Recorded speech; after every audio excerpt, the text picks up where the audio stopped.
సానుభూతి చూపించకపోయినా పర్వాలేదు కానీ ఒక ఆడపిల్లను ప్రెగ్నెంట్ అయినప్పటి నుంచి ఇప్పుడు బాలింత దాకా కూడా హింసిస్తూనే ఉన్నారు. డెలివరీ అయినాక కూడా చాలా అంటే చాలా బాధపడుతున్నామండి.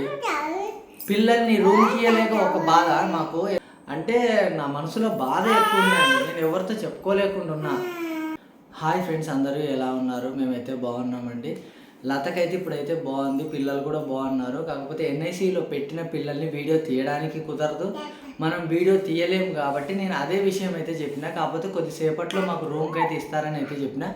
చాలామంది ఏమంటున్నారంటే ప్రెగ్నెంట్ అయినప్పటి నుంచి కూడా ప్రెగ్నెంట్ కాదు, అదేంటి దిండు, బెలూను, నీ పొట్ట వంకర ఉంది, ఊగుతుంది, ఇట్లనే ఇప్పుడు మా పాప ఎట్లా అరుస్తుందో తెలియనట్టుగా అట్లనే కామెంట్ అయితే చేసినారు. ప్రెగ్నెంట్ అయినప్పటి నుంచి కూడా ఏడిపిస్తున్నారు. డెలివరీ అయినాక ఏమంటున్నారంటే చేతులకు గాజులు ఉన్నాయేంటి, మెడలో తాళి ఉందేంటి, ఏమంటారంటే డెలివరీ అయితే అవన్నీ ఉండయి అని అంటున్నారు. ఫస్ట్ డెలివరీ కూడా గాజులు ఉన్నాయి, తాళి ఉంది, అవేం తీయలేదు. ఇంకొకటి ఏంటంటే హాస్పిటల్ ఇల్లులాగా ఉంది అంటే హాస్పిటల్ ఇల్లులాగా ఉండడం మా తప్ప? అంటే ఇక దాన్ని మనం ఏం చేస్తాం అంటే హైఫైగా ఉండాలన్నా? ఇప్పుడు చాలామంది అండి వీడియోలలో ఏం చేస్తున్నారు, ఆ డెలివరీ వ్లాగ్స్ పెడుతున్నారు, పెద్ద పెద్ద రిచ్ పర్సన్స్ పెడుతున్నారు. వాళ్ళ డెలివరీ వ్లాగ్స్ ఒకసారి చూడండి, అవి హాస్పిటల్స్ లాగా ఉంటున్నాయా, పెద్ద విల్లాస్ లాగా ఉంటున్నాయి. అంటే అంత మారిపోయింది. అంటే వాళ్ళు పెడితే యాక్సెప్ట్ చేస్తారు, మేము పెట్టేసరికి మాత్రము ఇది ఇల్లు లాగా ఉంది, ఇది హాస్పిటల్ కాదు, చేతులకు గాజులు ఉన్నాయి, తను ప్రెగ్నెంట్ కాదు, అసలు పిల్లలు లేరు, ఇవన్నీ ఎందుకు కామెంట్ చేస్తున్నారండి? ఇది కరెక్టేనా అండి?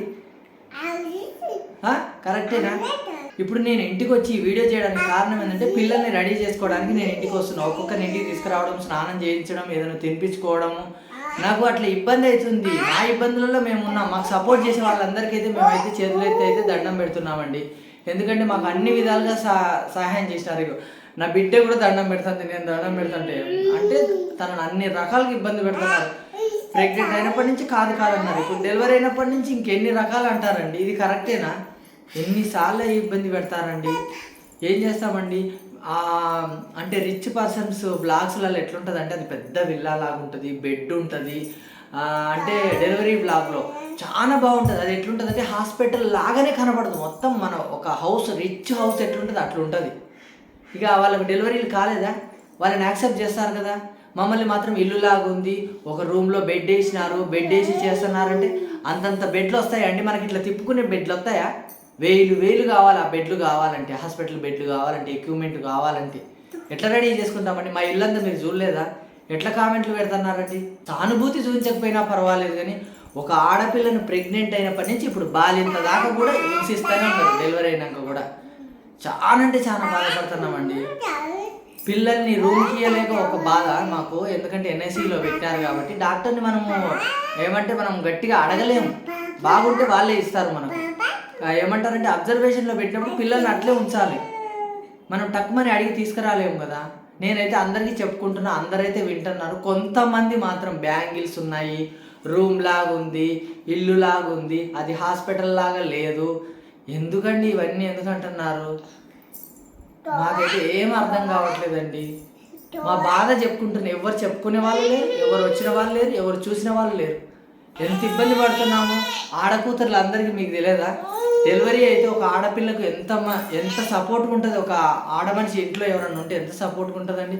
మాకు ఎవరు లేరు, అన్నీ నేనే చూసుకుంటున్నా.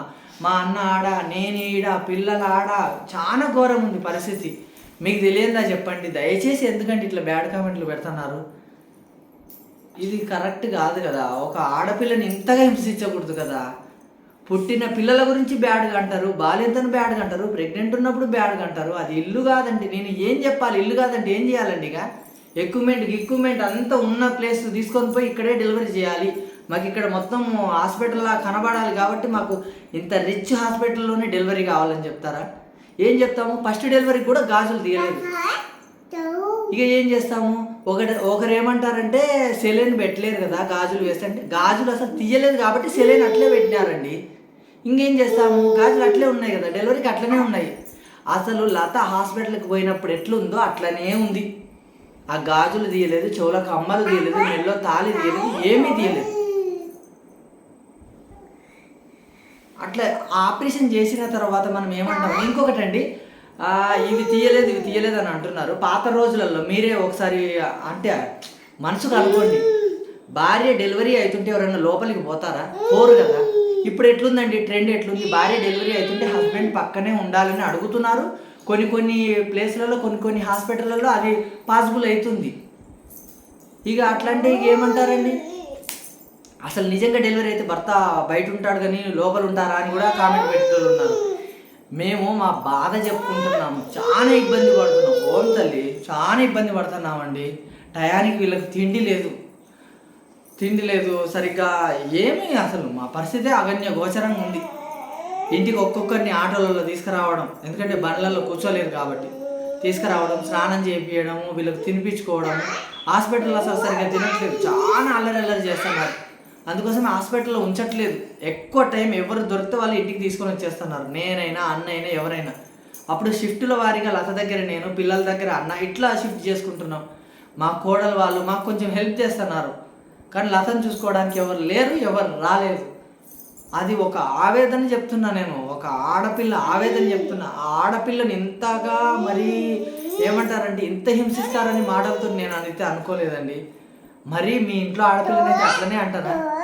కొంచెం అంటే మానవత్వం, దయన్న చూపించండి. నేను ఏమీ అడగట్లేదు కదా, కొంచెం సానుభూతి.